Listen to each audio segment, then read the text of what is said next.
es escuchar y debatir. Y eso es lo que espero de todos, de los panelistas y de ustedes. Aquellos de ustedes que sepan quién soy, saben perfectamente que no voy a tener ningún problema en echarles en cara que no estén cumpliendo con esas normas. ¿No? Lo que queremos al final es que todos salgamos habiendo aprendido algo. Comenzaremos con Agustín Laje, quien a partir del momento que recibe el micrófono tendrá 5 minutos para exponer su posición. Agustín. El tema, ideología de género. Sí. Bueno. Buenas tardes a todos, gracias por estar hoy aquí, gracias a los que hicieron posible esto. Yo creo que si el problema aquí es la ideología de género, lo que vamos a hablar aquí, si existe o si no existe, que ha sido la pregunta disparadora, según se me ha dicho, de este encuentro, creo que lo primero que tenemos que hacer es reparar sobre el significado de ideología, antes de meternos en la cuestión del género. Ideología tiene por lo menos dos grandes acepciones, una epistemológica y una típica de la ciencia política. La epistemológica nos recuerda un poco a las teorías sobre la ideología de Marx, ¿no? Donde la ideología se nos presentaba como ese espejo que nos daba la realidad patas para arriba, es decir, la ideología como una imagen que se nos presenta distorsionada de lo que es real.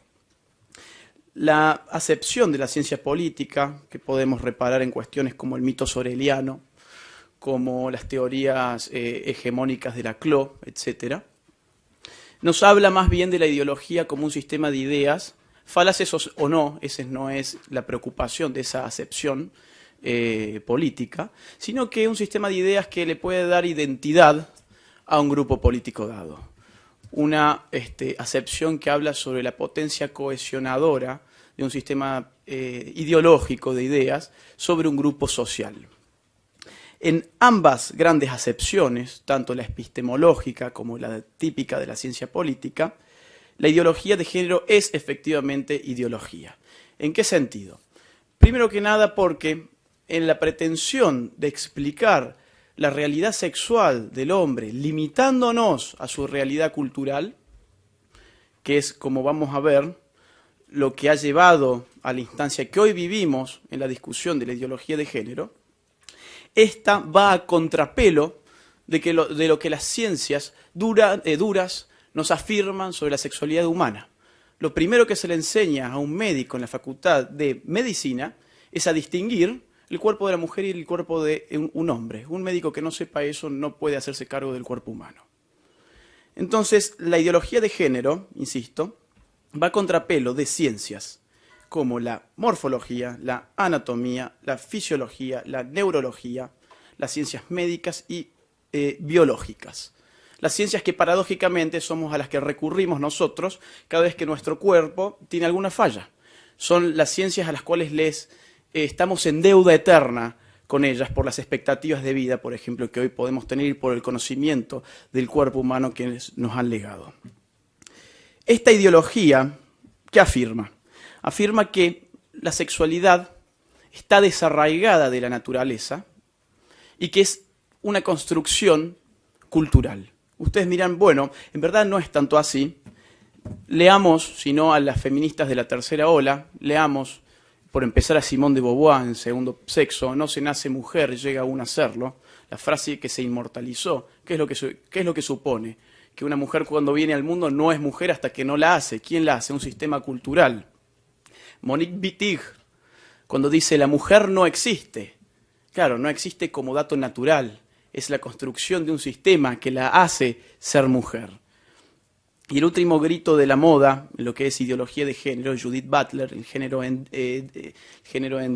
disputa, el libro del año 90, dirá, en verdad el sexo siempre fue género. Si el sexo es el aspecto natural de la sexualidad y el género es el aspecto cultural de la sexualidad, afirmar que en verdad el sexo siempre fue género es dejar toda la explicación de la sexualidad al dato cultural. Hay casos que me gustaría bajar en términos empíricos de cómo opera esta ideología de género y cómo en este intento por contrariar la realidad vemos las consecuencias que se encarnan en una petición al Estado, a la coerción, para hacernos presos de la ideología de género. No hay ideología de género sin Estado. Esto tiene que quedar claro. Voy a poner algunos casos recientes. Hace 2 semanas, en Inglaterra, llegó una mujer que fantasea ser hombre, un transexual, a una clínica con una panza de este tamaño. Cuando los médicos le dijeron, señora, usted va a ser madre, ella dijo, ¿cómo? Si yo soy hombre, yo me autopercibo como hombre. Ahí había una ideología y al mismo tiempo había una realidad. ¿Cuál fue el fin de la historia? Hoy los médicos en Inglaterra no pueden decir la palabra mamá, papá, hombre y mujer. Hay varios casos más, ahora se me van a pasar porque me quedan solamente 15 segundos, los voy a seguir luego. Pero lo que me intenta fijar es que esta ideología no puede existir si no es a través del poder coercitivo del Estado, y los liberales no están viendo esto arraigados en su economicismo eterno. Muchas gracias, Agustín, por cumplir con el tiempo. Pasamos a Ariana. Aló. Bueno, buenas tardes a todos. Primero que nada, agradecer a Agustín y Nicolás por venir, y aprecio mucho que no se haya censurado este evento. De verdad que me parece muy bien que lo estemos llevando a cabo. Bien rápido, me parece que Agustín ha hecho una breve reseña de lo que él define como ideología de género en su libro, más ha olvidado una conclusión, o digamos una premisa en realidad, bajo la que él escribe, que es que esta ideología en realidad nace con la nueva izquierda, digamos, como una extrapolación de la dialéctica marxista de lucha de clases para volverla una dialéctica de lucha de sexos y luego de una lucha entre homosexuales y heterosexuales, ¿no? Y todo esto con el fin de acabar con el sistema capitalista, ¿no? Lo que dice es que como la lucha de clases ya no funciona, de hecho ha fracasado, el neomarxismo lo que busca es terminar con el capitalismo a través de esta lucha cultural, digamos, ¿no? Entonces, primero que nada, existe la ideología de género como respuesta, no solo como respuesta a Agustín, sino como lo que pienso yo, y creo que Pablo también, es que no. No, por lo menos en los términos que Agustín los plantea.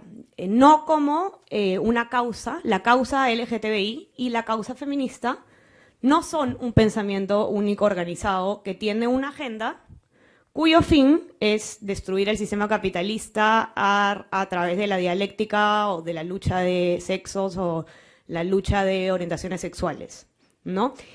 Ojo, existe, es cierto, el marxismo cultural, eso no lo podemos negar, que es un sector que tiene efectivamente una agenda que utiliza la causa LGTBI o feminista con fines políticos económicos, como ocurre con todo movimiento. Sin embargo, la abrumadora mayoría de personas que luchan por la causa LGTBI y por las causas feministas no les interesa el sistema económico o no les interesa qué va a pasar con el capitalismo. Lo único que les interesa es que se reconozcan sus derechos y que tengan libertad. Segundo, acerca de la referencia que hizo Agustín de Simone de Beauvoir, creo que la definición, o digamos, es un poco reduccionista decir que se ha eliminado la ciencia, digamos, el componente sexual, por decir que uno no nace mujer, sino que se hace mujer. Lo que quiso decir de Beauvoir, y creo que todo el mundo lo sabe, es cuando dice que uno se hace mujer, es que esto es una construcción sobre qué significa ser mujer culturalmente, cuáles son los roles que se le impone a una mujer culturalmente, ¿no?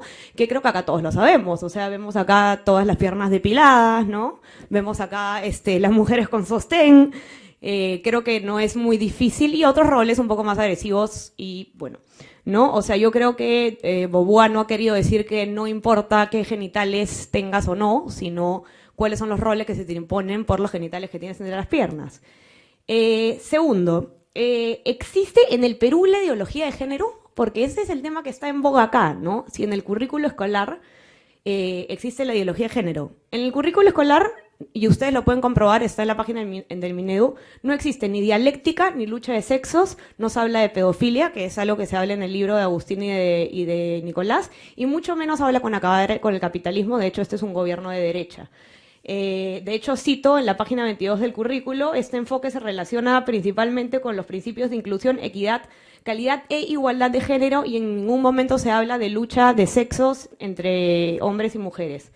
De hecho, lo que yo creo que ocurre con los ejemplos que Agustín ha puesto y que seguro después va a continuar poniendo es una falacia de generalización apresurada, que es tomar muchos casos aislados de autoras o militantes que plantean disparates como asesinar hombres o lesbianizar el mundo como una lucha LGTBI, cuando en realidad esta no es la lucha que nosotros estamos siguiendo, ¿no? Curiosamente, esta lucha contra los roles, también se defienden los roles que son impuestos a los hombres por la sociedad. Se defiende mucho que los hombres sean obligados a no llorar, a ser machitos, a comportarse de determinada manera, por lo cual yo encuentro, de hecho, una complicidad, no una lucha entre hombres y mujeres en la lucha feminista y LGTBI. Por lo tanto, no creo que exista la ideología de género en los términos que los plantean Agustín Laje y Nicolás Márquez. Gracias. Gracias, Elena. Nicolás.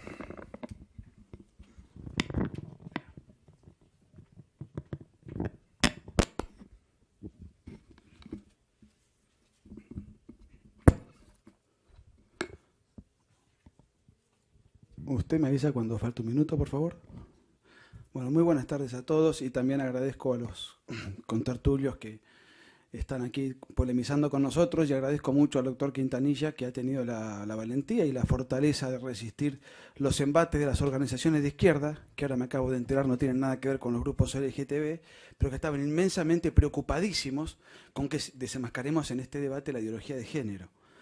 Me llamó mucho la atención, yo que siempre soy tan amante de la cultura peruana, el espíritu de debate. En Argentina por primera vez hubo un debate presidencial en la última elección, Macri contra Scioli, 2015, la última vez y la única que hubo en Argentina. Yo vi por internet el debate de Vargas Llosa con Fujimori, el de Alan García con Ollanta. Es decir, la cultura del debate es algo que siempre me encantó del Perú. Lamentablemente acá se vio trastabillado permanentemente a la fuerza con panelistas que iban y venían, cambio de reglas y cambio de contrapartes. No sabíamos hasta el último momento con quién íbamos a competir, o mejor dicho, a polemizar. Pero de todos modos celebro que se haya hecho. Ahora, si la ideología de género no existe, no habría necesidad de debatir sobre lo que no existe. Ustedes no estarían acá tratando de dilucidar aquello que no existe. Y no es un problema peruano, es un problema mundial. Es un problema que padecemos en Argentina en grado mucho más avanzado que en el Perú, que se padece en Estados Unidos, que se padece en toda Europa. Es cierto que la ideología de género por sí, en cuanto a careta de la nueva izquierda, no va a acabar con el capitalismo. Lo que nosotros decimos en el libro es que es una de las caretas que tiene la nueva izquierda para generar nuevos conflictos y adaptar la dialéctica histórica del materialismo a nuevas dialécticas de microconflictos sociales. De manera tal que nosotros analizamos una de las caretas que tiene la nueva izquierda para acabar con el capitalismo. Podríamos enumerar muchas otras, pero no es el tema del debate. El debate acá es la ideología de género. Por eso el peligro que tiene la ideología de género es el que le cabe a la ideología de género. Pero la nueva izquierda tiene muchos otros frentes de batalla donde se ha reconvertido a sí misma. Desconozco si las militantes LGBT y los militantes de ideología de género todos están consustanciados con realizar una revolución comunista. Estimo que no, porque creo que son utilizados, y ellos son militantes involuntarios de sectores que les inyectan un veneno ideológico y los mandan a la militancia, y ellos son teledirigidos por cabezas superiores que efectivamente están enrolados en el comunismo. Y si el comunismo no tiene nada que ver con la ideología de género, me gustaría saber por qué todos los ideólogos de género, prácticamente sin excepción, han sido comunistas declarados y confesos. Se mencionó a Simone de Beauvoir, que era maoísta, Sartre, que era el esposo de ella, que era marxista, el padre fundador del movimiento LGBT norteamericano, Harry Hay, afiliado al Partido Comunista, Herbert Marcuse, afiliado al Partido Comunista, Wilhelm Reich, afiliado al Partido Comunista. Hace falta decir que la Escuela de Frankfurt fue una cabeza del marxismo del siglo XX, o por ejemplo, una vuelta de tuerca que tiene mucho que ver con la ideología de género.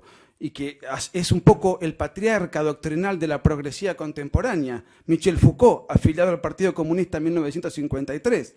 Y todos los ideólogos del género contemporáneo, sin excepción, y en todo caso, si hay alguna excepción, me gustaría conocerla, porque con Agustín hemos repasado la inmensa mayoría de todos los ideólogos del género, todos inequívocamente están enrolados en la misma causa ideológica y creen que este es uno de los tantos mecanismos para forjar la revolución. No el único, por eso reducir a la ideología de género como un peligro comunista revolucionario, eso está aclarado en el libro muchas veces. Son muchos los frentes de batalla que la izquierda pone, se reinventa. Lo que pasa es que la ideología de género tiene un problema para nosotros mucho más grave, que ¿cuál es? Que la izquierda histórica se presentaba más o menos tal cual es. Esta se presenta como con un banderín y con una propaganda lingüística, discursiva y simbólica de liberación, pero detrás de eso se esconde la opresión. Agustín puso un solo ejemplo por cuestiones de espacio. Podemos estar toda la noche citando ejemplos de cómo la ideología de género se convierte en una suerte de dictadura invisible en la cual todos aquellos que no nos sentimos representados por esa agenda, tarde o temprano, por la vía del poder fáctico o del poder legal, nos tenemos que subordinar y someter a esa ideología. No sé si me queda tiempo o cómo vengo. Tengo un minuto más. Miren, voy a ser menos erudito que Agustín. La ideología, y volviendo al tema central de este espacio, que no quise referirme demasiado, en todo caso porque adhiero a lo que dijo Agustín, y por algo escribimos el libro juntos, sería redundante. Pero la ideología es un conjunto de ideas. Como tal, la ideología de género es una ideología porque es un conjunto de ideas. Que algunos sientan que la palabra ideología es peyorativa, bueno, ellos le llaman perspectiva de género, que es un punto de vista, es un enfoque, no deja de ser un conjunto de ideas. Sabemos de qué estamos hablando de lo mismo, llámenle ideología o llámenle X. Creo que la discusión de fondo es, ¿este conjunto de ideas es bueno o es malo? Bueno, mi opinión, cualquiera la puede anticipar, creo que es algo sumamente negativo para nosotros, para la sociedad.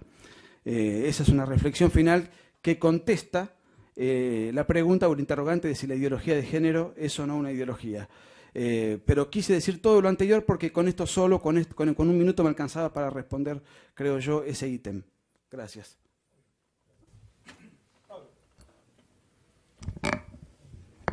Bueno, muchas gracias a todos por asistir, especialmente a la Universidad Católica, Students for Liberty, que se han esforzado en hacer este debate y que la asistencia es numerosa y el tema interesante. Yo quisiera, aprovechando que he podido tener la oportunidad de escuchar a los dos panelistas y aprovechando también la brillante intervención de Ariana, tratar de delimitar un poco cuáles son las ideas que en realidad se están debatiendo y que son graves, extremadamente graves, y me preocupan. ¿Cómo definen en el libro ideología? No como un conjunto de ideas, señor Márquez. Un conjunto de ideas también es un concepto. Un conjunto de ideas es básicamente también una idea. Por lo tanto, decir que una ideología es un conjunto de ideas peca de impreciso e irresponsable desde cierto punto de vista académico. ¿Cómo define ideología el libro? Y paso a leerlo explícitamente. Ideología. Pensamiento único organizado con agenda. Es decir, todas aquellas personas que pidan la igualdad ante la ley tienen un pensamiento único con agenda. Una agenda, a parecer de los escritores que hoy se encuentran del lado derecho de esta mesa, una agenda para destruir al capitalismo, para destruir al mercado, para destruir a la familia. Esa es la agenda de todos aquellos que lo que piden es igualdad ante la ley. Evidentemente no se trata de una ideología de género vista desde esos términos. Lo que ocurre acá, como dice Ariana, es lo que ya se le ha dicho varias veces en otros países a ellos también. Es una falacia a la generalización. Y me voy a valer de una fuente que ahora sí tiene muchos filtros. ¿Y cómo se define la falacia de la generalización apresurada? No voy a utilizar definiciones de Chaim Perelman o definiciones de otros retóricos que se han dedicado única y exclusivamente a estudiar las falacias. Me voy a valer de una explicación extremadamente válida que encontré en Wikipedia. ¿Qué dice Wikipedia sobre la generalización apresurada? Es inferir una conclusión general a partir de una prueba insuficiente. Es decir, agarrar la excepción y convertirla de una forma completamente ilógica, irracional, sin sentido, convertir la excepción en la regla. Entonces, lo que dice el libro es, bueno, todas las personas que tienen una agenda marxista, una agenda intervencionista, una agenda que quiere deliberadamente destruir el capitalismo y también están de acuerdo con la igualdad de derechos, ese es un grupo mínimo. Yo me atrevería a decir que es menos del 1%. El resto, todo el resto de las personas, lo único que reclaman, y lo mismo que reclamamos los que a mí me gusta pensar somos los amantes y defensores de la libertad en el mundo, lo único que reclamamos es igualdad ante la ley. Eso no es querer destruir el mercado, eso no es una agenda. Lo maravilloso de la comunidad LGTB es que reúne varias agendas. Y yo por eso la felicito y por eso promuevo y considero que la comunidad LGTB, como cualquier comunidad que se agrupa como minoría para reclamar igualdad ante la ley, es fantástico. Hoy es la comunidad LGTBQI, ayer fue la comunidad negra, ayer fue la comunidad indígena. Lo fantástico de las minorías es que siempre luchan ante igualdad ante la ley. Y eso es lo que se reclama. Por lo tanto, no se trata, Agustín, no se trata, Nicolás, de una sola agenda.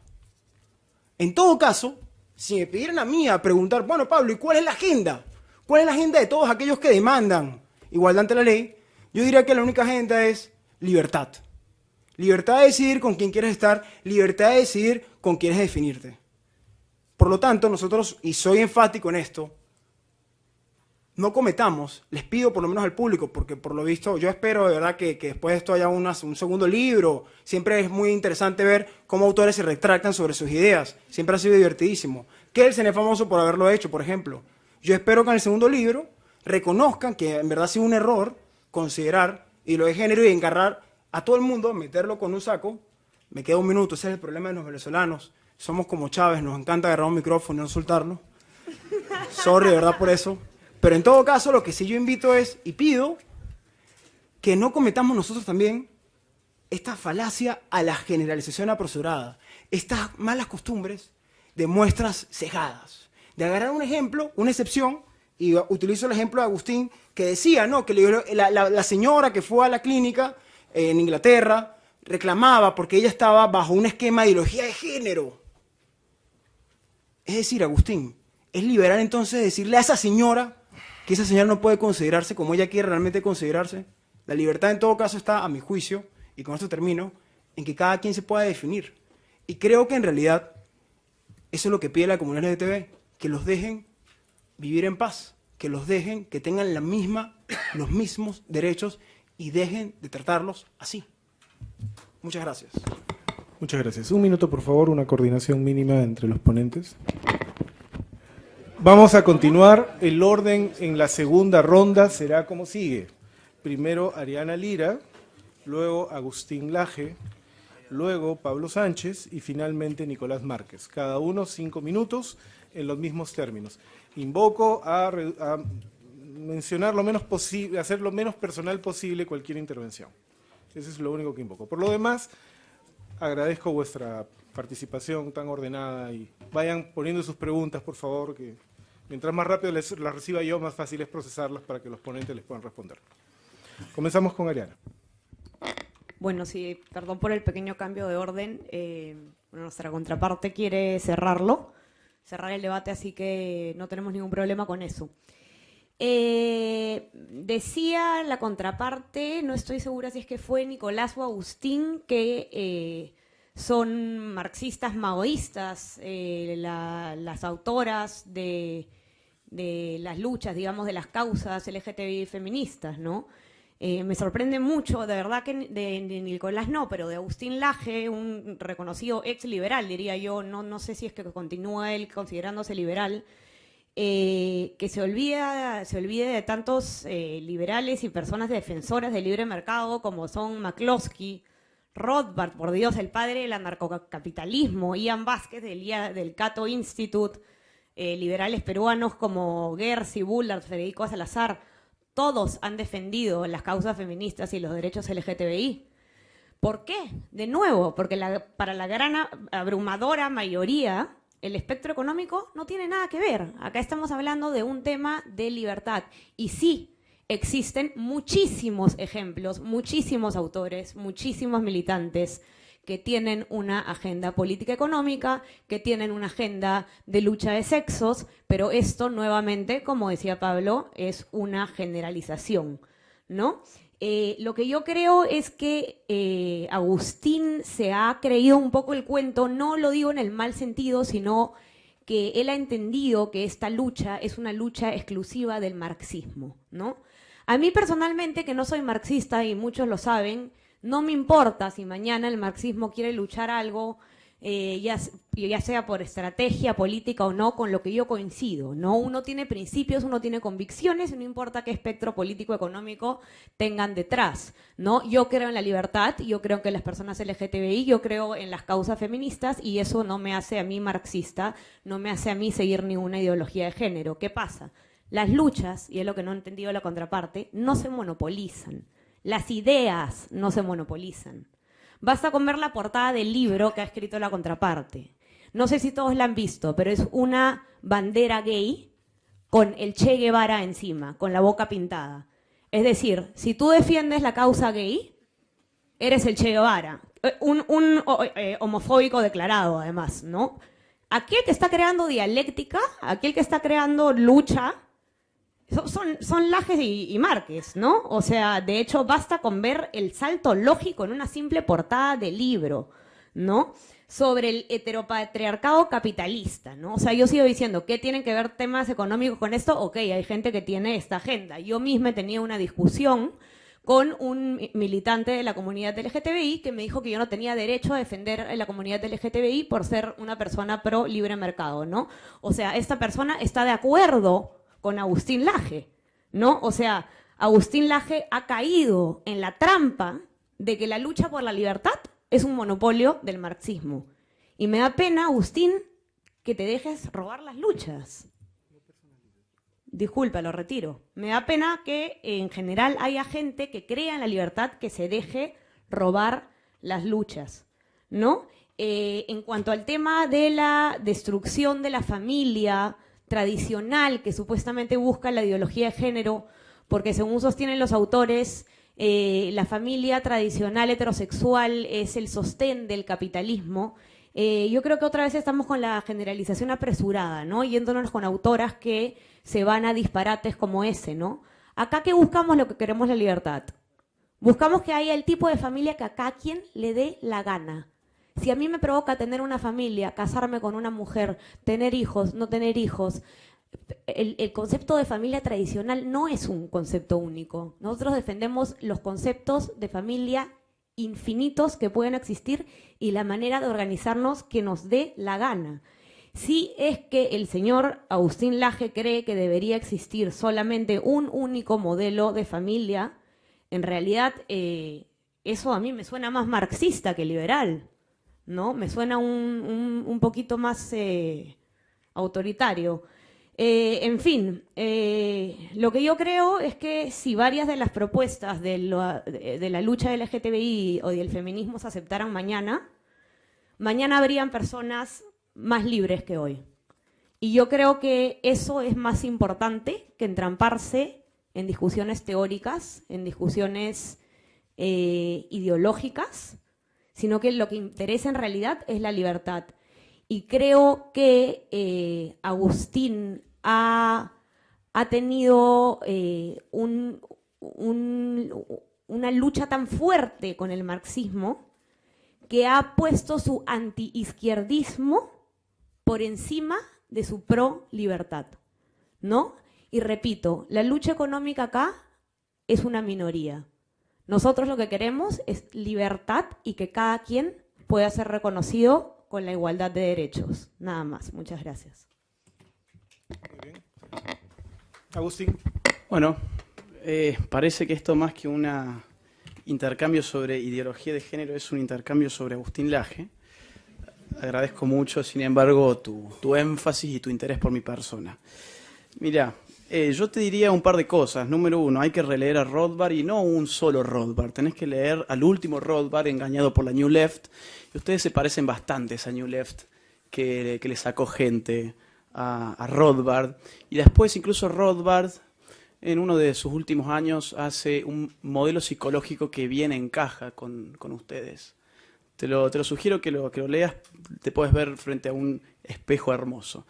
En Mises, lean a Mises nuevamente, lean a Mises sobre la familia y sobre su concepción natural del sexo, ¿sí? Porque él en el año 22 ya advierte y ya ve que el socialismo va a tomar estas banderas, desnaturalizando la naturaleza sexual. Y eso está completamente explícito allí. Pueden leer también a Herbert Marcuse, que habla de liberación y a quien Hayek le va a responder con libertad, que no es exactamente lo mismo. Ustedes no están hablando de libertad en términos austríacos, sino de liberación sin darse cuenta, haciéndole el juego a la escuela de Frankfurt. Yo cuando estoy hablando sobre casos, no hablo de casos aislados que estoy tomando por aquí o por allá. Son realmente muchos casos. Me quedé sin tiempo hace un rato para poder hablar sobre el tema. En Suecia tenemos un partido de izquierda que está pidiendo una ley para obligar a los hombres a orinar de sentados. A mí eso no me parece para nada liberal. De hecho, yo creo que si hay alguien antiliberal en esta mesa, en todo caso serán ustedes. Que no pueden ver cómo el Estado se quiere meter incluso en el retrete. En Estados Unidos tenemos casos de pasteleros que no han querido hacer una torta para bodas homosexuales y en Colorado el Estado lo obligó, sin embargo, a hacerla en calidad de esclavo y en Oregon les pusieron una multa de $130.000. En Francia, en ciertos pueblos, se ha prohibido la palabra mademoiselle, señorita, porque vendría a ser una violencia de género porque no existe señorito. Y esto viene a exponer el Estado civil. En el País Vasco se está pidiendo que se elimine, que se prohíbe el fútbol en las escuelas porque territorializa con criterios de género el espacio recreativo. Hace muy poco tuvimos en España el caso de Asteoir, donde se le prohibió la circulación a un autobús porque a ciertas comunidades no les gustaron lo que ese autobús tenía inscripto. Hay muchos países de Europa donde es el Estado el que empieza a financiar esa fantasía del cambio de sexo. El sexo no es algo que se cambie. Uno puede mutilar una parte sana de su cuerpo, pero no cambiarla. Y esto es un dato médico. Los cupos de género, tanto en sector público como privado. Es decir, acá hay una infinidad de datos que están acaeciendo en donde la ideología de género está más avanzada, y que ustedes piensan que acá simplemente no está entrando porque la currícula no es tan explícita como en otros lugares, como si fuese una cosa que se congela de una vez y para siempre. No, esto es una lucha gradual y pasiva. Y yo los insto realmente, no solamente a que lean a los marxistas culturales, que sería bueno que lo hicieran, sino también que vean las principales referentes de la ideología de género, dónde ha militado y qué han escrito antes del género, ¿sí? Y sobre lo que dice Pablo, yo no veo igualdad ante la ley. Pablo se quedó, a mi juicio, en la primera hora del feminismo. Pablo, hace 3 siglos quedaste. Ahora es otra cuestión. Sí, hay algunas teóricas que están por eso, pero no vamos a asumir que esas teóricas sean mainstream. De hecho, están apartadas del mundo académico y mediático. Lo que hoy hegemoniza el espacio de la ideología de género, guste o no, es la tercera ola del feminismo y la ideología queer. Para cerrar con otra crítica que se hizo. ¿Hay un fin de la historia en el marxismo cultural? No, por eso no es marxismo clásico. Nosotros no asumimos simplemente que con esto van a acabar con el sistema de mercado. Nosotros asumimos que esta es una forma de generar el conflicto social y que se apoya en conceptos como el heterocapitalismo, que está escrito por estas teóricas. Si nosotros vamos a pensar que estos no son signos simplemente porque de facto creemos que son pocos, entonces no estamos mirando bien la realidad académica, mediática y política. Gracias.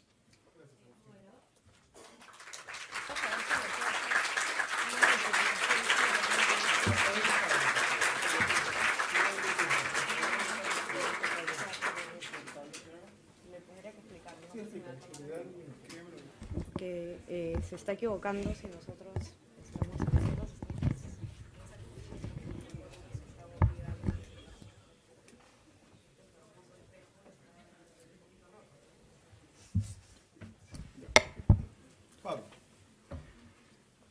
Gracias, profesor. La herramienta de los que no tienen la razón es la violencia. Los insultos. De hecho, los discursos de odio siempre están disfrazados de un grano, de una cantidad de insultos viscerales que son lejanos a la razón, que es lo que uno espera cuando uno revisa un libro o un artículo académico. ¿Por qué digo esto? Me voy a valer, con el permiso de la audiencia y con el permiso del moderador, leer una breve parte del libro. Y pido por favor que cuando lo escuchen, cambien la palabra homosexual por negro, por indígena, por lo que ustedes quieran, por cualquier minoría que se les venga al cerebro, y me dirán si en realidad esto es realmente un ensayo académico o en realidad es un exordio de odio. Es decir, todo cuanto hemos dicho en este capítulo relativo a lo insano que significa practicar la homosexualidad no tiene otra finalidad más que poner de manifiesto que la ideología de género no solo es perniciosa y peligrosa por el hecho de esconder tras de sí un modernizado propósito comunizante. Es decir, todos los gays tienen un propósito comunizante, sino porque además el instrumento usado para su embosada imposición política es objetivamente dañino para quienes son incentivados a practicarlo. ¿Practicar qué? Es decir, los homosexuales. Sigo y me valgo de leer otro párrafo y pido con esto que lo piensen un minuto. Pero respecto puntualmente al matrimonio entre homosexuales, esto es un tema muy debatido acá, muy en boga en el Perú. Hay varias alternativas y se han planteado 1001 iniciativas legislativas sobre este tema. Conforme a la lógica aristotélica, la no discriminación, estoy leyendo el libro, consiste en el trato igualitario entre iguales. Por ende, no otorgarles a estos, los homosexuales, el derecho a contraer matrimonio no encarna discriminación alguna, dado que no son iguales, sino justamente homosexuales. Como dice mi querido jefe, el doctor Enrique Gersi, en realidad todas las instituciones son evolutivas y las instituciones sociales evolucionan dependiendo de la sociedad que está, dependiendo en cada una de las sociedades, en cada una de las circunstancias de tiempo y lugar. Así que más bien que genial, yo no pienso como los autores del libro, yo no pienso que en realidad la familia se esté poniendo en amenaza. Yo más bien pienso todo lo contrario. Estas nuevas uniones lo que buscan es realmente desarrollar más lo que es el concepto de familia. Tenemos ahora distintos tipos de familia. Es una cosa extremadamente curiosa. Como dice el doctor Gersi, antes eran los heterosexuales los que querían casarse, hoy son los homosexuales los que se quieren casar y los heterosexuales no se quieren casar. Es una cosa extremadamente interesante que está pasando ahorita en la modernidad y yo lo único que pienso es ¿en qué afecta a los demás que dos personas del mismo sexo se casen? Liberal, a mí no me gusta el dogmatismo de decir liberales, tú no eres liberal porque no piensas como yo, tú no eres liberal porque no te acojas a esta definición de Rothbard, de Mises, de la New Left. Habría que decirle a Agustín que Rothbard se hizo narcocapitalista y dijo que uno de sus fundadores ideológicos fue Spooner, que también se tiende a identificar con la New Left, pero también lo citan los liberales. No me gustan esos dogmatismos a mí. A mí en lo particular, lo que yo pienso es que liberal es ser un amante de la libertad. Y en verdad las etiquetas no me gustan por lo general, porque pienso que lo que hay que defender es la libertad. Y yo lo que pido entonces es que en realidad, ¿qué es lo que está encerrado acá? Si realmente es una ideología de género o lo que se está promoviendo es más libertad. Y cierro con un tema extremadamente importante. El libro sostiene que la familia va a destruirse por culpa de los homosexuales, por culpa de toda la comunidad LGTBQI, y luego entonces vamos a ir por los niños. Y luego la comunidad LGTBI va a ir por los niños y también vamos a destruir el Estado, va a destruir la familia normal y también vamos a implantar la pederastia. A ese nivel se ha llegado y es extremadamente preocupante que alguien consiente ese tipo de ideas cuando en realidad lo que se trata es de libertad. Y como diría, con esto cierro y pido 10 segundos más, como lo que es claro es que más bien cuidado y no los nuevos tipos de familia, lo que incluirían y permitirían son niños más completos que tengan más desarrollo y más pensamiento sobre qué quieren ser en el futuro, que se puedan definir. Insisto, falacia a la generalización. Muchas gracias.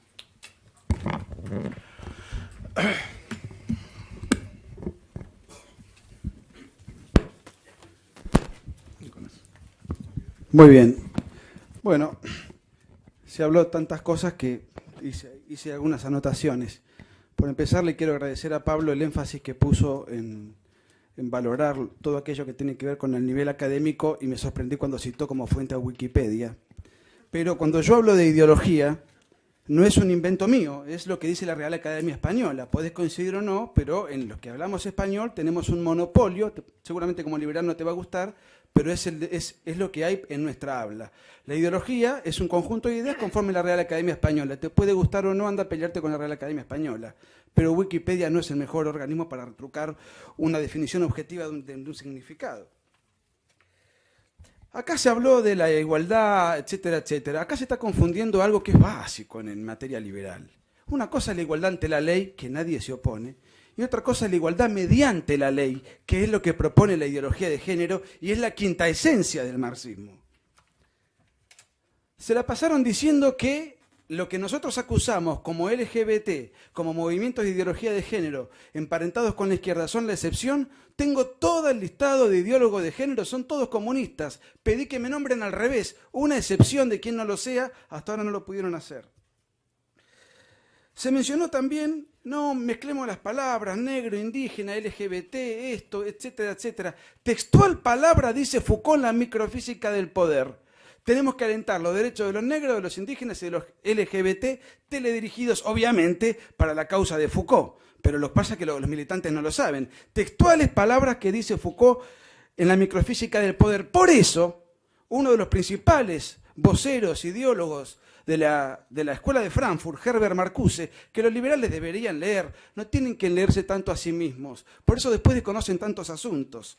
Herbert Marcuse dice, el enemigo tiene ya su quinta columna dentro del mundo limpio, que son los libertarios y sus semejantes, con el cabello largo y sus barbas y sus pantalones sucios, aquellos que son promiscuos y se toman libertades que les son negadas a los limpios y ordenados. Sin duda se encuentran allí los revoltosos, los escapistas de buena y mala fe, cuyas aspiraciones libertarias aparecen como una desublimación metódica, y que sin que ellos lo sepan, son nuestros aliados. Herbert Marcuse reconoce que el liberal progresista es alguien útil, aunque no lo sepa, a la causa revolucionaria que ellos sostienen, y que los liberales, muchos, a lo mejor bien intencionados, no lo saben, no lo saben. Y esto no es un ataque ad hominem a nadie, pero hay muchos liberales que son idiotas útiles a la causa revolucionaria del progresismo cultural.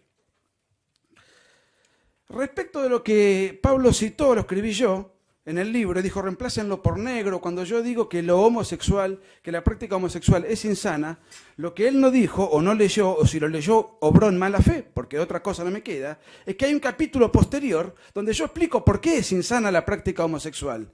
Pero no lo explico yo.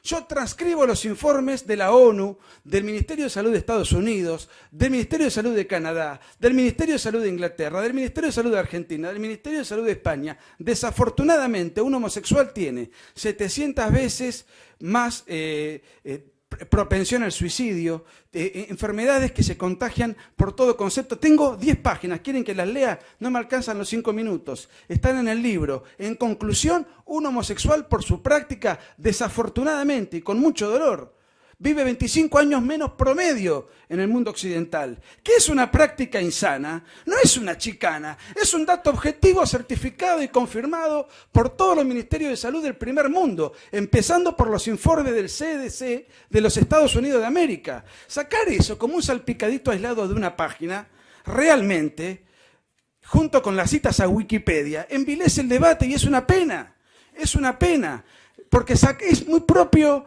de lo que hacía la televisión kirchnerista que nosotros hemos padecido. Sacaba 3 o 4 frases fuera de contexto, las guionaba un locutor y te ridiculizaban en público. No, señores, y además hay otra cosa. Nosotros no vinimos a discutir el libro, porque vamos a hacer 3 presentaciones del libro, están las entradas agotadas, tenemos presentaciones varias, venimos a discutir la ideología de género. Un libro tiene 300 páginas y debe ser leído con seriedad. Nosotros venimos a discutir la ideología de género y no frases sueltas, recortadas y acomodadas de manera panfletaria para tratar de dejar mal parado a un eventual contertulio, cuando nosotros en ningún momento le hemos tratado de faltar el respeto, a pesar de todas las idas y venidas que hemos tenido que soportar y cambios de esquema y de contertulios en el debate que hoy nos ocupa.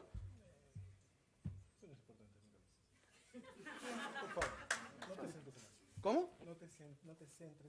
No, yo fui aludido, ¿cómo que no? No, pero es que... Medio minuto más. Quiero decir una cosa. Se confunde la señorita cuando dice, no, acá los chicos no saben porque el Che Guevara era... Yo tengo 3 biografías escritas sobre el Che Guevara, algo manejo sobre el Che Guevara.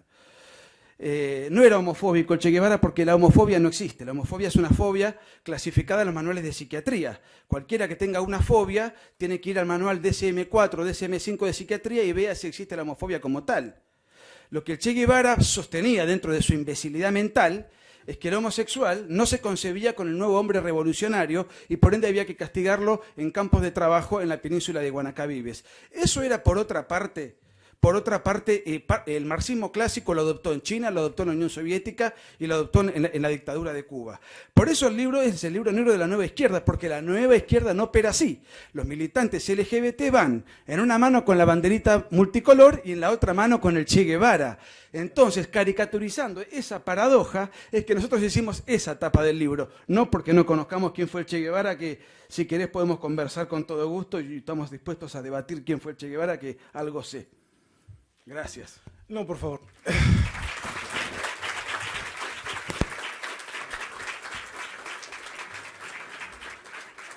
Como decimos en el Perú, no me toquen ese vals. ¿Ya? ¿Perdón? No me toquen ese vals. No entremos por el lado del Che Guevara y todo lo demás. No, es una expresión, pero yo no. respondí a la respuesta No, yo sé, pero te digo, no, mencionada. en general, para todos. Creo que el debate ha sido constructivo, interesante, pero no hay necesidad de ir en otras direcciones. Ahora me van a dar 3 minutos para atravesar todo este bosque y repartir las preguntas a los ponentes.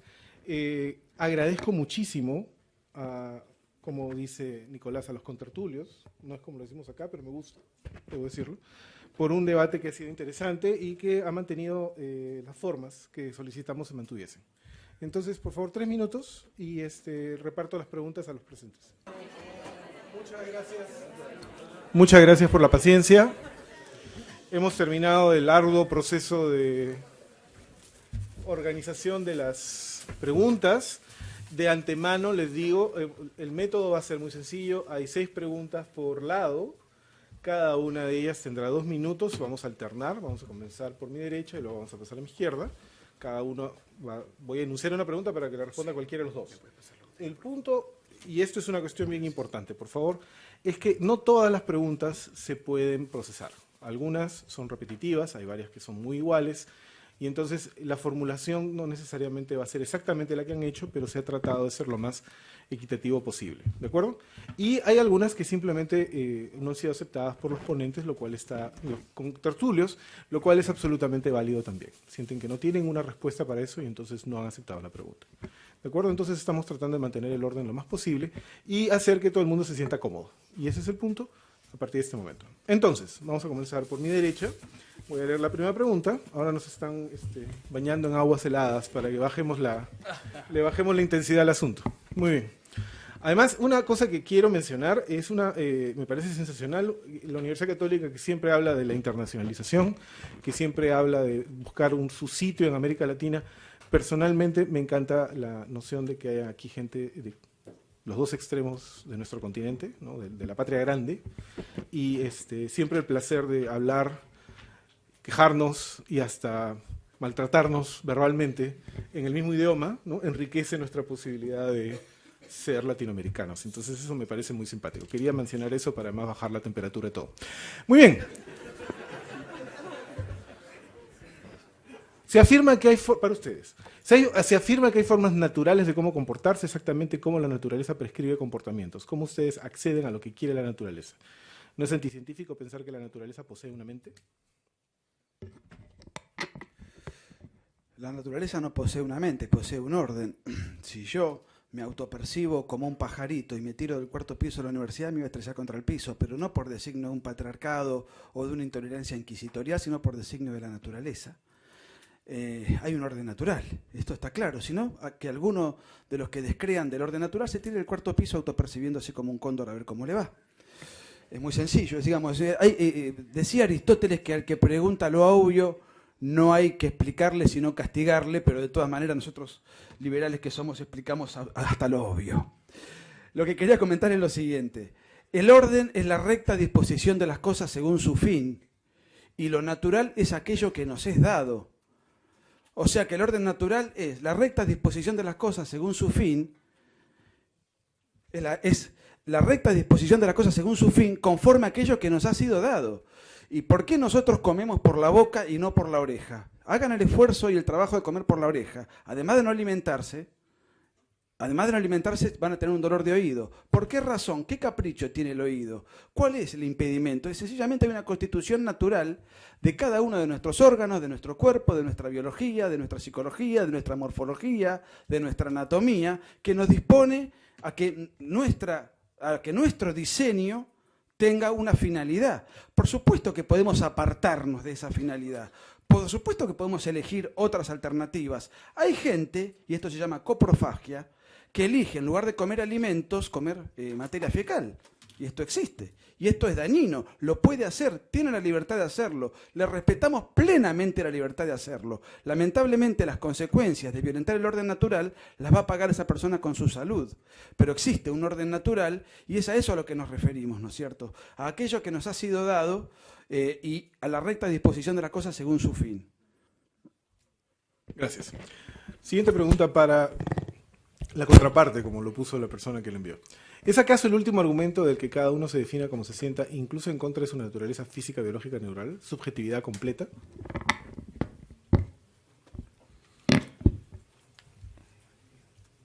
Steven Pinker es un famoso biologista, genetista, que inclusive lo han citado en el libro, y tiene muchos libros, ha considerado mucho de este tema, ¿no?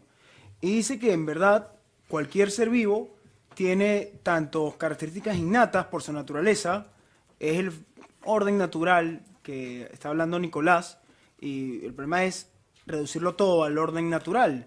Lo otro que dice Pinker es que también los seres vivos obedecen también a lo que los rodea, a su circunstancia, y que eso es lo que se considera como cultura. Por lo tanto, a nosotros en realidad lo importante realmente sigue siendo que la persona sea libre de decidir qué quiere. Y esa decisión también tiene un componente biológico. Es una pregunta que sería interesante y que de hecho es el debate que siempre se da entre los genetistas, entre los biólogos, que tratan de responder si existe o no existe el libre albedrío. Pero al final del día, en el caso del que nos atañe el día de hoy, es mucho más fácil hilar la respuesta. Es dejar que cada quien haga lo que quiera y se desarrolle como quiere ser. Es todo. Nadie quiere destruir nada. De hecho, y con esto aprovecho,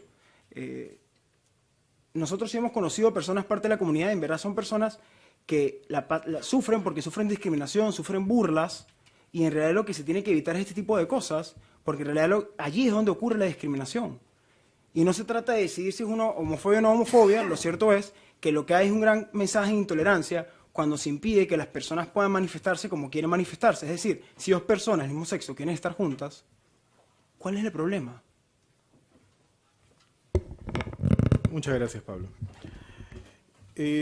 ¿Hasta qué punto una opinión puede ser considerada como un discurso de odio? No es quizá, y por otro lado, no es un trato de privilegio a la mujer, el crimen, lo que se habla como crimen de odio, no es una forma de tratarlas como menor de edad. Bueno, John Stuart Mill tenía una frase que encarna un poco lo que yo pienso al respecto. La posibilidad de expresarse tiene que ser infinita. Lo que no tiene que ser infinita son los actos, que no es exactamente lo mismo. El gran problema con los discursos de odio es quién define cuál es un discurso de odio.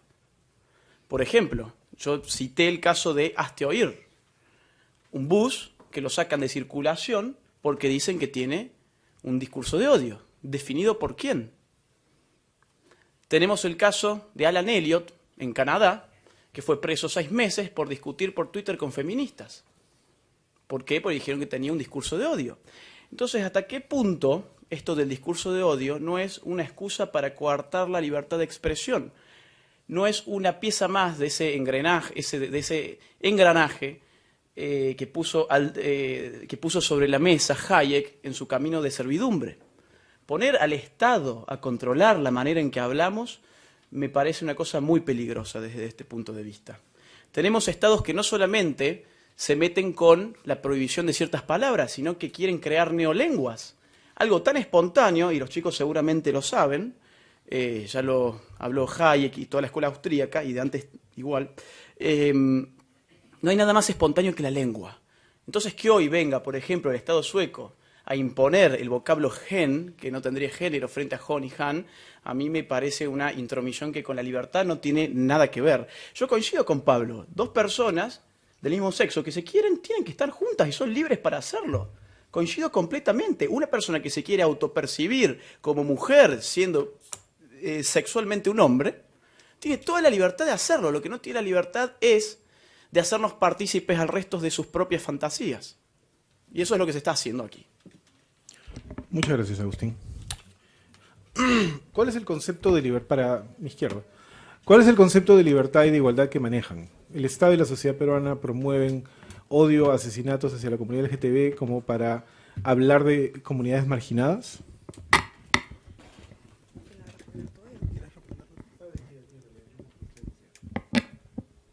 Sí, o sea, si me la podría repetir porque no la entendí muy bien, por favor. ¿Cuál es el concepto de libertad y de igualdad que manejan? El Estado y la sociedad peruana promueven odio, asesinatos hacia la comunidad LGTB como para hablar de comunidades marginadas.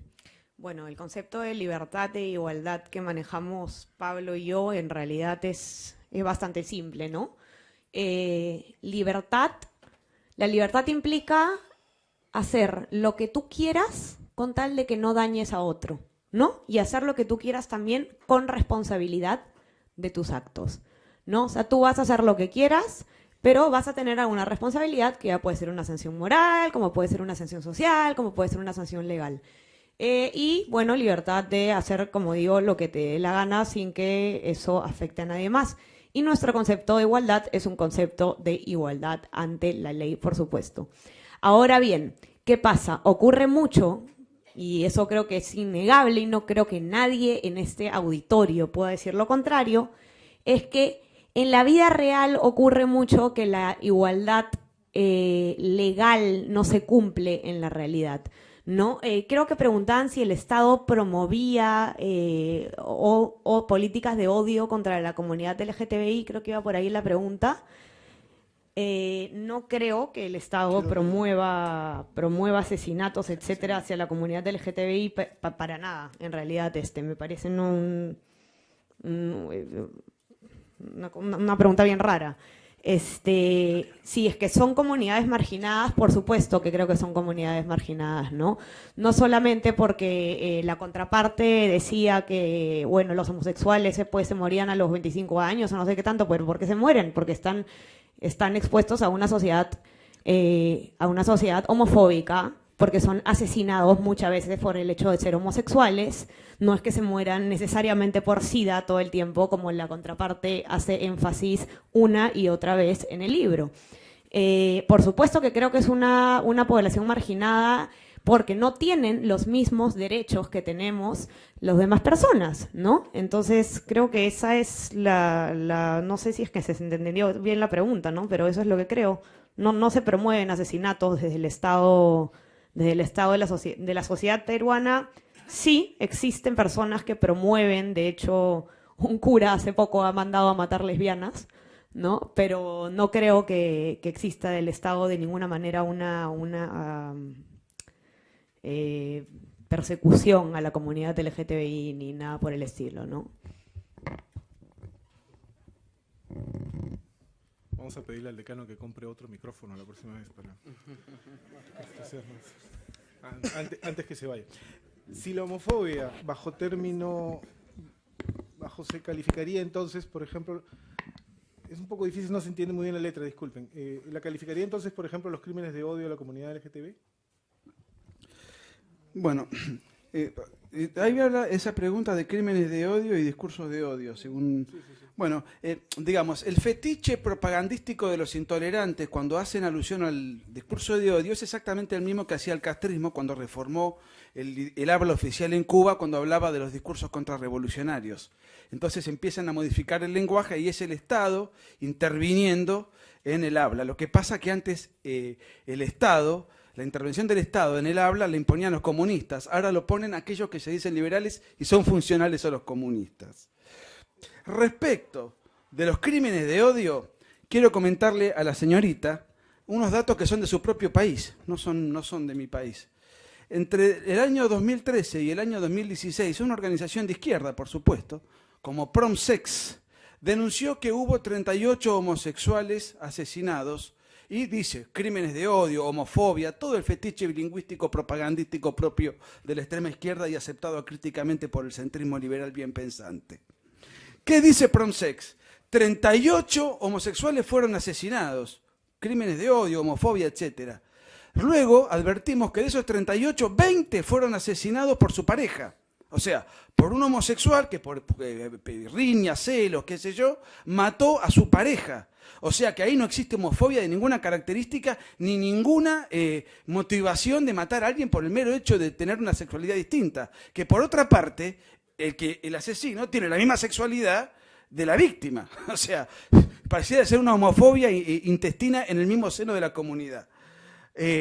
Los 18 crímenes restantes denunciados por PromSex son robos azarosos, como puede padecer cualquiera en un hecho callejero donde es muerto. No hay una sola evidencia de los 38 casos, de los cuales 20 fue asesinado confirmadamente, o sea, más de la mitad, por un victimario homosexual. En los otros 18 hubo hechos fortuitos. En el año 2015, en Perú, datos oficiales del Estado, murieron 2.550 personas. Si PromSex, que se encarga de ver la sexualidad de la víctima, registró 38 en 4 años y hubo 2.500 peruanos asesinados en el año 2015, estamos en condiciones de afirmar, conforme la lógica de nuestros contertulios, en que en Perú se vive la heterofobia. Porque la inmensa mayoría de los 2.500 asesinados eran heterosexuales. Esto de arrogarse la potestad de saber la motivación del asesino es otra intromisión del Estado en el fuero íntimo de un victimario cualquiera sea, que además riñe con todas las estadísticas oficiales del Estado peruano y las que emitió la organización LGBT PromSex. Para mi izquierda. Considerando que la OMS ha declarado la transexualidad como una enfermedad mental y que los transexuales tienen una de las tasas de suicidio más altas del mundo, ¿cómo podría este sector servir de tutores familiares? Bueno, quisiéramos responder esa pregunta haciendo la precisión que la OMS ya ha anunciado que va a eliminar el capítulo de exactamente de sexos, de enfermedades de sexo, enfermedades de género, lo van a eliminar de su manual. Entonces, en realidad, más bien aplaudimos a la OMS por hacerse eco y finalmente reconocer una igualdad entre todas las personas, independientemente de su orientación sexual. Más bien que bueno que la OMS no tenga este tipo de taras mentales. Y por otro lado, vale la pena destacar que la OMS eliminó la homosexualidad hace 26 años. Insisto, lo que está sucediendo con la comunidad LGTB es lo mismo que ha sucedido con todas las minorías que siguen reclamando igualdad ante la ley. Y sorry si soy tan insistente y tan repetitivo, pero es que es una lucha que lo que busca es igualdad ante la ley. Cuando he tenido la oportunidad de ir a las marchas, cuando he tenido la oportunidad de escucharlos directamente a los líderes de la comunidad, lo que exigen es igualdad ante la ley, que los traten como iguales. Y esta definición que yo leí en el libro de igualdad ante la ley, igualdad mediante la ley, esa definición no es una definición solamente creada por ellos, porque en realidad, lo han dicho un montón de veces ya, en realidad la igualdad ante la ley lo que busca es que cualquier persona pueda desarrollarse libremente y habrá una discriminación cuando una persona, por lo que sea, va a estar impedida de acceder a lo mismo que accede a otra persona. Finalmente, con esto, quisiera recordar que en realidad lo que sucede es, y vuelvo a leer lo mismo, según los que están a la derecha, la ideología es el pensamiento único organizado con agenda. Yo no creo que haya un pensamiento único organizado con agenda de los transexuales, de las lesbianas, de los homosexuales. Más bien lo que creo es que la otra parte, si tiene una ideología y un discurso de odio, cuya agenda es destruir a todas aquellas personas que tienen una orientación sexual hacia su mismo sexo. La ideología está allá. Gracias. Para mi derecha. ¿Cuál es la diferencia entre la igualdad ante la ley y la igualdad mediante la ley? La única condición para ser iguales es ser humanos. ¿Para ustedes los homosexuales no son seres humanos?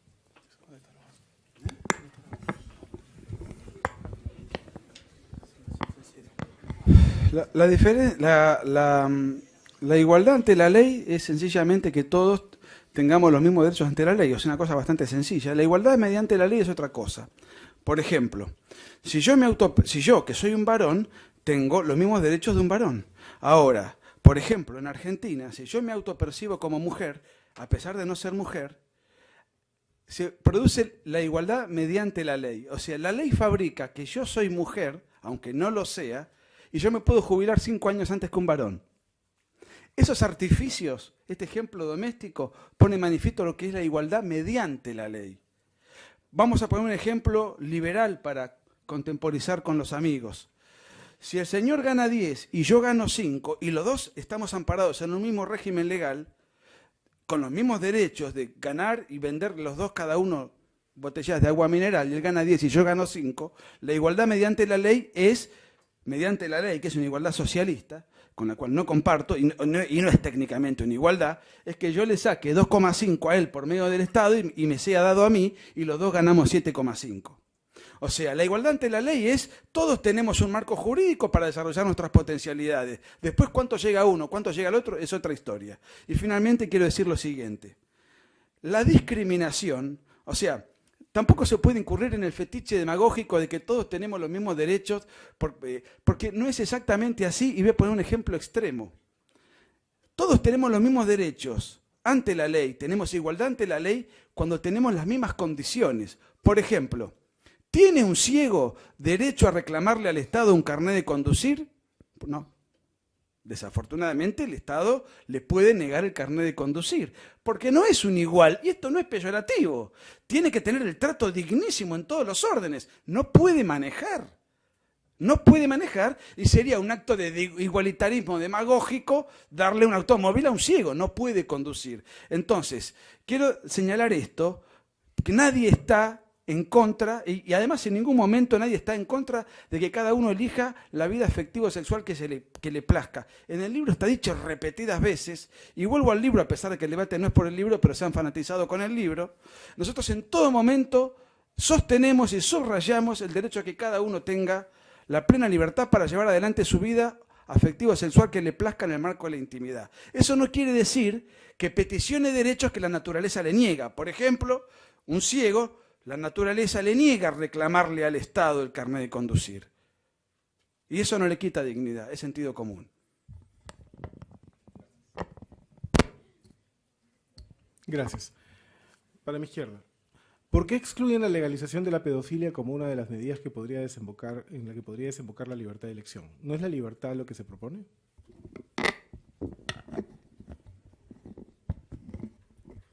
A ver, sí. El señorito, como dicen que en no sé qué país están diciendo que no existe la palabra, me voy a referir al señorito Nicolás. Él habla mucho de la pedofilia como algo en lo que puede desembocar la deconstrucción de la cultura sexual, ¿no? Él dice, si todo lo sexual, si la premisa de la ideología de género es que todo lo sexual es una construcción cultural, por lo tanto el tabú de la pedofilia también lo es y por lo tanto podríamos deconstruirlo y terminar en pedofilia. Bueno, acá hay un salto lógico gigante, ¿no? Por dos puntos, básicamente. Primero que nada, hay un término en el derecho básico, en realidad, que es la capacidad de goce y la capacidad de ejercicio de derechos, ¿no? La capacidad de goce es el hecho de que todo sujeto de derecho puede gozar de derechos, y la capacidad de ejercicios es que solamente quienes tienen ciertas capacidades pueden ejercitarlos. Por ejemplo, un niño no tiene capacidad de ejercicio porque no puede pedir una hipoteca en el banco. No tiene capacidad de ejercicio porque no puede abrir una cuenta bancaria, no puede hacer una contraventa a una casa, no puede votar. Por la misma razón, un niño no tiene capacidad de ejercicio para mantener relaciones sexuales. Criterio número 1. Criterio número 2, desde el punto de vista neurológico y psicológico, ¿no? Usted puede revisar 500 estudios, búsquelos en Google Scholar ahorita, que dicen que por qué los niños no tienen la capacidad de tener relaciones sexuales. Primero, porque no tienen la corteza prefrontal completamente desarrollada, que es la encargada de la toma de decisiones y de razonar sobre lo que es correcto y lo que no. Esa se termina desarrollando aproximadamente a los 18 años, quizás un poco antes, quizás un poco después. Asimismo, el reconocido psicólogo Jorge Bruce ha afirmado que hasta cuando un niño tiene anatómicamente la capacidad de tener relaciones sexuales, es decir, está en la pubertad, y lo hace, se genera un efecto llamado efecto a posteriori, que lo que hace es que cuando asimilen lo que han hecho de más grandes, de mayores, busquen terapia en una gran cantidad de casos, ¿no? Entonces, ¿qué pasa? Sí, libertad, hacer lo que a uno le da la gana sin dañar a otro. La pedofilia no encaja en este razonamiento. Tú estás teniendo relaciones sexuales con un niño y le estás haciendo daño, y eso está probado por la ciencia, que tanto le gusta a la contraparte utilizar como argumento, porque es un argumento irrefutable, podría decirse, ¿no? Por eso es que la pedofilia no tiene absolutamente nada que ver con estas causas, y proponerla es realmente un salto lógico y absurdo.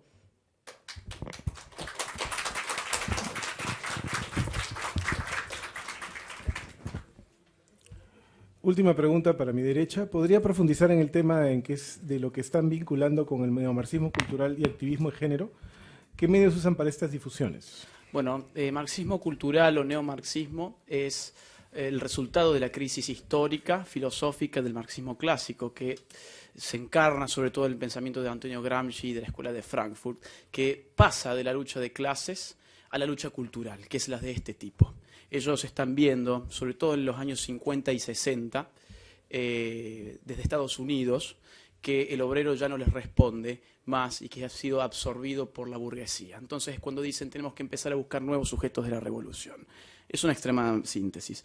Pero hablando sobre la pedofilia, que es algo que ha surgido y que tiene que ver con esto, a mí la verdad me llama la atención que en nuestra contraparte no haya leído ni a Shulamit Firestone, ni a Hawke, ni a Kate Millett, en fin, muchas teóricas que no somos los señoritos los que afirmamos eso, son feministas de la tercera ola, que afirman que luego de la revolución del feminismo seremos tan libres sexualmente que incluso los niños podrán consentir, Simone de Beauvoir, bueno, que los niños serán tan libres de consentir las relaciones con los adultos en la medida en que sus órganos sexuales tengan cierto tamaño para que no se lastimen por el tamaño del miembro del adulto. Y todo esto, que parece muy teórico, ya se está haciendo carne. En Holanda nació un partido pedófilo que esgrime exactamente lo mismo que los ideólogos del género. La NAMBLA, fíjense, ustedes pueden ingresar, busquen NAMBLA por Google, fíjense los textos, los marcos teóricos que utilizan, y son todos estos.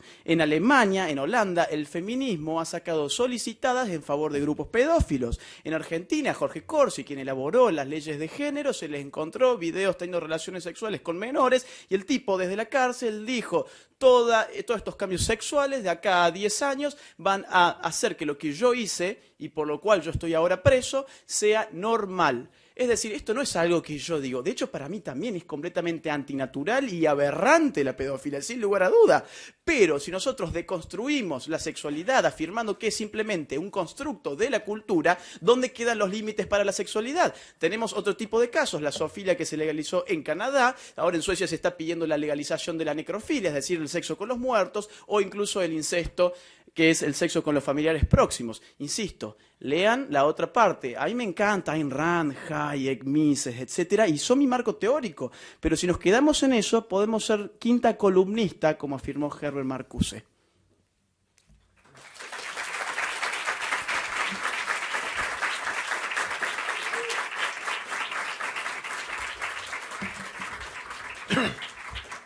Última pregunta para mi izquierda.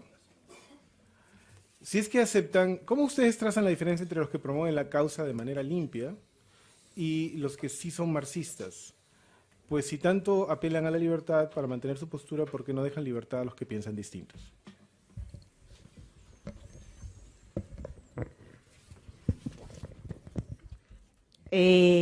No sé la verdad de dónde habrá sacado la persona que hizo esa pregunta, que nosotros no toleramos a los que piensan distinto que nosotros. De hecho, yo misma, yo no iba a participar en este debate, a mí se me invitó porque se cayó un ponente, y cuando la FEPUC sacó un comunicado diciendo que se debería vetar este evento por un discurso del odio, yo activamente en redes sociales rechacé el comunicado de la FEPUC, porque yo estoy absolutamente en contra de cualquier tipo de censura. Y es más, les dije a los de la FEPUC y a los que defendían que si ustedes les negaban la entrada a estas dos personas a este lugar, ellos iban a conseguir otro auditorio donde decir sus ideas y no íbamos a tener cómo debatirlas. Yo estoy absolutamente en desacuerdo con cualquier tipo de censura, sea la idea que sea, y totalmente de acuerdo con Agustín en que definir qué cosa es un discurso de odio y qué cosa no es algo sumamente peligroso. La persona que ha hecho esa pregunta definitivamente está hablando con un prejuicio que no sé bien de dónde lo ha sacado. Yo acá defiendo absolutamente el derecho que tienen Agustín y Nicolás de estar sentados hablando, si no, no estaría sentada acá hablando con ellos, no tiene ningún sentido, ¿no? Quería hacer una última precisión, bueno, yo la verdad es que comparto mucho la preocupación por la pedofilia que tiene el señor Nicolás. Le quiero pedir por favor que tenga después más cuidado con las organizaciones que los están invitando a Perú, porque están ligadas a un movimiento cuya cúpula fue acusada de abuso sexual a mayores, llamada el Sodalicio de Vida Cristiana. Entonces deberían ser un poco más coherentes. Gracias.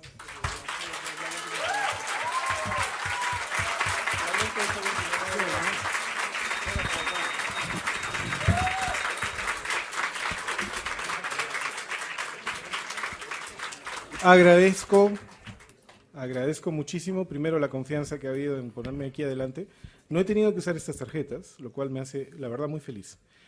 En segundo lugar, tengo que agradecer a Agustín, a Diana, a Nicolás y a Pablo, porque han mantenido las formas elementales de una sociedad democrática y liberal al discutir sanamente cosas que a veces no es fácil discutir, pero que lo han hecho de buena fe, y eso es lo más importante. Agradezco a Pablo por, permítame decirlo así, por atreverse a ser el anfitrión de este debate, que a veces no es tan fácil hacer algunas cosas, y les agradezco a ustedes por haber sido tan buena audiencia. Gracias.